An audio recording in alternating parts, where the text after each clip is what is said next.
Welcome to ST programming tech channel. இன்னைக்கு நம்ம பார்க்க போற டாபிக் என்ன அப்படின்னு பாத்தீங்கன்னா priority scheduling. So priority scheduling is a method of scheduling process. It is based on the priority. So in this algorithm, the scheduler select the task to work as per the priority. Okay, priority அப்படின்னாலே நம்மளுக்கு என்ன அப்படின்னா நம்ம என்ன scheduler வந்து என்ன டைம்ல வந்து கொடுக்குறாங்களோ ஒரு டாஸ்க்கு அதோட ப்ரியாரிட்டி அந்த டைம் பேஸ்ல தான் என்ன ஆகும் நம்மளுக்கு அந்த டாஸ்க் வந்து ரன் ஆக ஆரம்பிக்கும். ஸோ நம்ம வந்து ஹை டாஸ்க் வந்து லோ ப்ரியாரிட்டில இருக்கலாம், அதே மாதிரி லோ டாஸ்க் வந்து ஹை ப்ரியாரிட்டில இருக்கலாம், எப்படி வேணாலும் இருக்கலாம். So the process with the higher priority should be carried out first, whereas jobs with equal priorities can carried out on a round robin and FCFS basis. So ரெண்டு priority வந்து equal priority டைம்ல இருந்தது அப்படின்னா அதுக்கு வந்து நம்ம round robin R FCFS பேசிஸ்ல என்ன ஆகும், ஃபர்ஸ்ட் கம் ஃபர்ஸ்ட் சர்வ் சர்வீஸ்ல என்ன ஆகும், ப்ரியாரிட்டி ரன் ஆகும், அதாவது டாஸ்க் ரன் ஆகும். So the priority depends upon the memory requirements and the time requirements. Priority schedule பாத்தீங்கன்னா two types of the priority இருக்கு, preemptive scheduling and non preemptive scheduling. So preemptive scheduling அப்படின்னா the task are mostly assigned with the priorities. Sometimes it is important to run a task with higher priority before another lower priority task. Even if the lower priority task is still running, the lower priority task holds some time and resumes when the higher priority task finishes its execution. So என்ன ஆகும் நம்மளுக்கு higher ப்ரியாரிட்டிக்கு முன்னாடி வந்து lower priority task வந்து run ஆயிட்டு இருந்தது அப்படின்னா சில டைம்ல அதை ஹோல்ட் பண்ணிட்டு அடுத்து வந்து ஹையர் ப்ரியாரிட்டி டாஸ்க் எக்ஸிகியூஷன் முடிகிற வரைக்கும் முடிஞ்சதுக்கு அப்புறம் தான் என்ன ஆகும்னா அந்த லோயர் ப்ரியாரிட்டி டாஸ்க் வந்து ரன் ஆகும். ஸோ நான் ப்ரீஎம்ப்டிவ் ஷெட்யூலிங் அப்படின்னா என்னன்னா the CPU has been allocated to specific process. So the CPU என்ன பண்ணிடும் உங்களுக்கு process வந்து allocate பண்ணிடும். The process that keeps the CPU busy will release the CPU either by switching context or terminating. It is only method that can be used for various hardware platforms. So நம்ம வந்து எப்பவுமே use பண்றது வந்து இந்த நான் preemptive scheduling தான். It is the only method that can be used for various hardware platforms. That's because it does not need special hardware. ஓகேவா? So நம்மளுக்கு வந்து டைமர்லாம் இருக்கணும்னு அவசியம் இல்லை. சோ நம்ம வந்து யூஸ் பண்றது வந்து நான் ப்ரீஎம்ப்டிவ் ஷெட்யூலிங் தான் யூஸ் பண்றோம். இதோட கேரக்டரிஸ்டிக் அப்படின்னு பாத்தீங்கன்னா a CPU algorithm that schedule the process based on the priority. It is used in operating system for performing batch process. ஒரு batch வந்து நம்மளுக்கு வந்து process ஆகும். If two jobs having the same priority are ready, it works on the first come first serve basis. So ரெண்டு task வந்து same ப்ரியாரிட்டில இருந்தது, அது ரெடியா இருந்தது அப்படின்னா ஃபர்ஸ்ட் கம் ஃபர்ஸ்ட் சர்வ்ல என்ன ஆகும், அது ரன் ஆக ஆரம்பிக்கும். In priority scheduling, a number is assigned to each process that indicates the priority level. So priority schedule நம்ம என்னென்ன priority வைஸ் இந்த டாஸ்க் வந்து ரன் ஆகணும் அப்படின்னு நம்ம வந்து ஷெட்யூலர் வந்து அதுக்கு வந்து கொடுத்துருவாங்க அந்த டைம். ஸோ அதுக்கு ஏற்ற மாதிரி என்ன ஆகும், அந்த ப்ராசஸ் ரன் ஆகும். லோயர் த நம்பர் ஹையர் இந்த priority. ஸோ நம்ம லோயர்ல என்ன கொடுக்குறோமோ அதுதான் வந்து high priority. In this type of scheduling algorithm, if a newer process arrives that is having a higher priority than the currently running process, then the currently running process is preempted.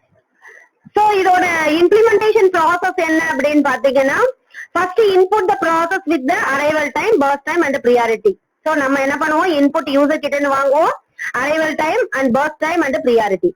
First process will schedule which have the lowest arrival time.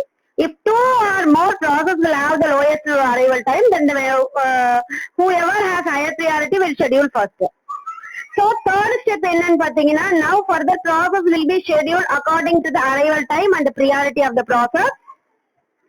If two process priority are same, then the sort according to the process number. Fourth step என்ன அப்படின்னு பாத்தீங்கன்னா once all the process have been arrived, we can schedule them based on the priority. ஓகேவா? So நம்ம இப்ப என்ன பண்ண போறோம், அதோடைய எக்ஸாம்பிள பார்க்க போறோம். நான் ஆல்ரெடி வந்து ப்ரோக்ராமை எடுத்துட்டு அதை செக் பண்ணி வேற பார்த்திருக்கேன்.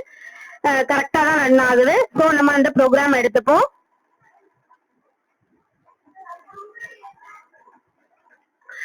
சோ இதுல என்ன பண்றோம் அப்படின்னா first enter the total number of process வாங்கிக்கிறோம். சோ இப்போ 5 அப்படின்னா நம்மளுக்கு 5 ப்ராசஸ்க்கு உள்ள பர்ஸ்ட் டைம் அண்ட் ப்ரியாரிட்டி நம்ம வந்து கொடுக்கணும். சோ அதை வந்து என்ன பண்றோம் அப்படின்னா ஃபார் லூப்ல வாங்கிக்கிறோம். For i = 0, i less than n, i plus plus. So printfல என்ன பண்றோம் அப்படின்னா பர்ஸ்ட் டைம் வாங்கிக்கிறோம், ப்ரியாரிட்டி வாங்கிக்கிறோம். சோ அடுத்து என்ன பண்றோம் அப்படின்னா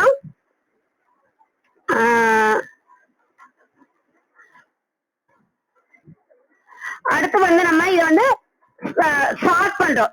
first time, priority and process number இந்த அசெண்டிங் ஆர்டர். அசெண்டிங் ஆர்டர் வைஸா நம்ம என்ன பண்ணிக்கிறோம், சார்ட் பண்ணிக்கிறோம்.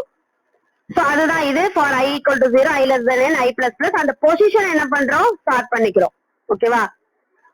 So position = i, for j = i plus 1, j less than n, j plus plus. So வந்து என்ன ஆகும், நம்மளுக்கு பொசிஷனை பொறுத்து என்ன ஆகும், நம்மளுக்கு சார்ட் ஆகும்.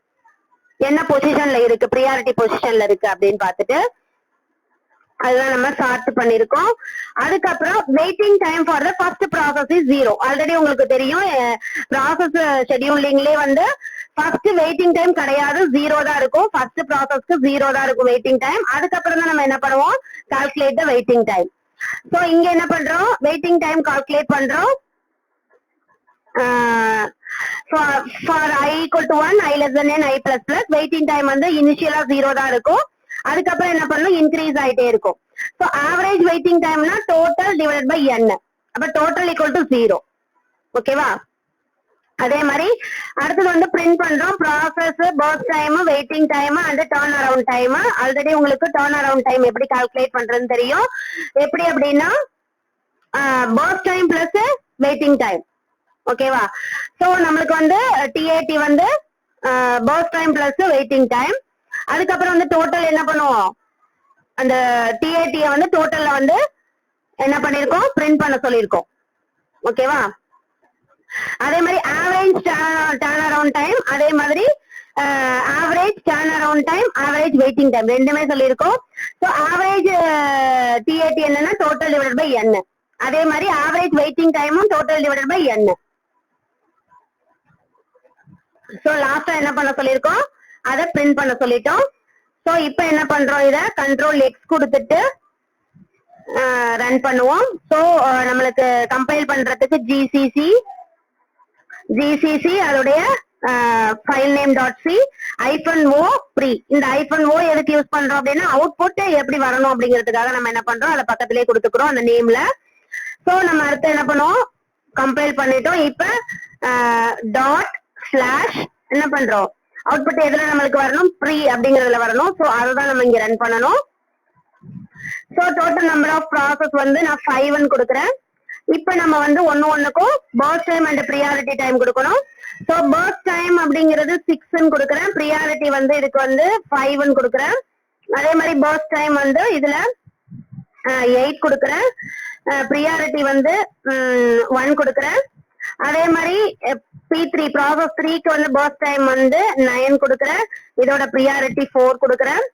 அடுத்து வந்து P4 ப்ரியாரிட்டி பர்ஸ்ட் டைம் வந்து 3 கொடுக்குறேன், இதோட ப்ரியாரிட்டி 2 கொடுக்குறேன்.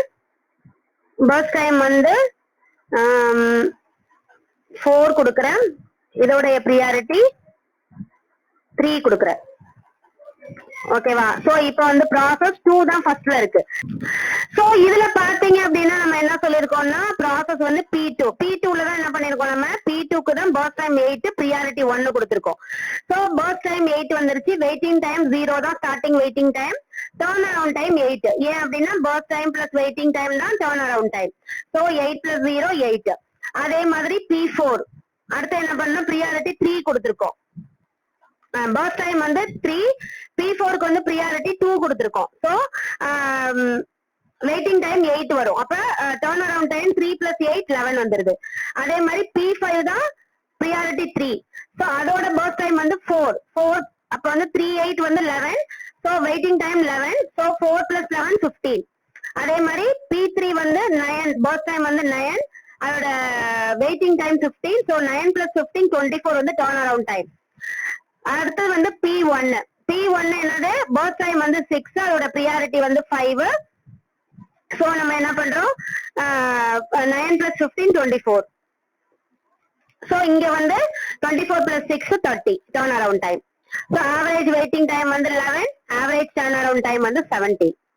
ஓகேவா? சோ நம்ம வந்து முன்னாடி FCFS க்கு எப்படி பண்ணோமோ அதே சேம் டைம் தான் இதுவும். சோ நம்ம வந்து நெக்ஸ்ட் வீடியோல ரவுண்ட் ராபின் பத்தி பார்ப்போம். தேங்க்யூ.